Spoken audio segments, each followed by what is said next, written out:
Hey guys, and welcome back for another talk with me. So, have you ever heard the saying that April showers bring May flowers?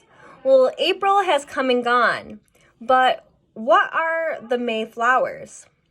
So, did you know that each month actually has a specific flower that is considered the birth flower or the symbolic flower of that month? These flowers are actually associated with different characteristics or traits. And they actually say the people that are born in each month actually take on some of these traits or characteristics that are given to these flowers. So what is the flower of May? If you guessed the lily of the valley, you would be correct. So the lily of the valley is said to represent motherhood, chastity, purity, sweetness, humility, and a return to happiness. So it's most definitely a lot of good things, right? Humility, motherhood, purity, sweetness, all very positive things. So the lily of the valley has a botanical name. So that means it's got that name that is scientific, that's hard for us to pronounce, like any other flower, right? So its botanical name actually translates to belonging to May. So the name of the flower actually means belonging to May. So people born in May are regarded by others as sweet. Everyone feels safe and loved when they're around. They're very practical and reliable as people, also ambitious with outstanding problem-solving skills. So people born in May kind of like the flower. People look up to them. They think they're a good person. They're very reliable. They make people feel safe and positive. So your birth flower may not actually be your favorite flower, but don't worry about it. There are reasons why each month has this particular birth flower that they do. So the lily of the valley has been associated with different mythical and religious stories in the past. They talk about special qualities of these flowers that can even make people feel certain ways. So one of the most famous stories associated with the lily of the valley is a story that tells of a nightingale that is singing, right? So this lily of the valley hears the nightingale singing and falls in love with the singing and decides to bloom. So whenever the nightingale sings, the lily blooms. If you know anything about nightingales, they only sing their song for the month of May. So that's kind of a old folk explanation for why this flower is the flower of May.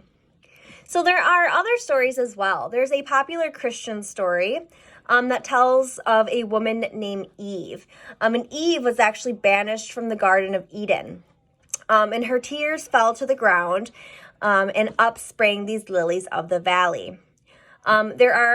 There is actually another religious story, a Christian story, that tells about Mary, the mother of Jesus, crying when she sees her son, has gone to the tomb. And that when her tears fall, also lilies of the valley spring up. So two different kind of stories about important women in the Bible that these lilies of the valley have come from. So actually, in Germanic or German mythology, the lily of the valley is a symbol that represents their goddess Ostara. So Ostara is actually the goddess of spring, rebirth, new life. So all things new beginnings. So in France, people actually gift each other bouquets of lilies to celebrate what they call their May Day or their Labor Day. So that's actually on May 1st in France. So the French government actually allows these lily of the valleys to be sold tax-free.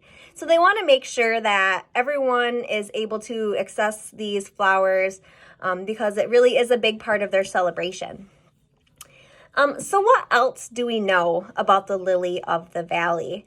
So the lily of the valley actually naturally grows in northern Asia, Europe, and even different regions of the U.S. Typically in the U.S., they do grow in very mountainous regions as well. So the most common color that the lily of the valley comes in is white. People have actually found other colors of lily in the valley in the nature. Some people have actually reported seeing some lilies of the valley with pink hues, or kind of pinkish colors is what that means. So it definitely blooms during the springtime and continues to thrive all the way through the fall. So it has already sprung, and your lilies should be happy and healthy all the way until the fall. So they're really a hardy flower as well. So in the fall time, they actually kind of change. So in the spring, they flower, versus in the fall, they actually grow these small red berries. Especially during the months of September, they really start growing these berries as well. So nowadays, we do know that the lily of the valley is actually poisonous. So we do also know that in other times, in older times, they have actually been used for medicinal purposes. So that means like they've used them to make medicines and treat different illnesses. So even though that we know that they're poisonous if you eat them, in the past, they have actually used the leaves and even petals of these flowers just to actually treat cardiac illness. So what cardiac illness is has to do with the heart, okay? So they thought that this was the good way to treat heart illnesses. So amazingly enough, it actually contains a naturally occurring chemical. So that means it's something that it grows and it has called cardiac glycosides. So it's something that actually fights off cardiac illnesses, which is pretty amazing.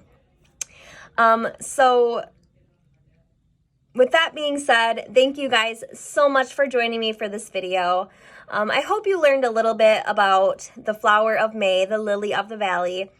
You may have known that the flower of May was the lily of the valley, but hopefully you were able to kind of learn something new. And I look forward to hearing from you guys. If you like this video, please give us a like and comment in our comment section below.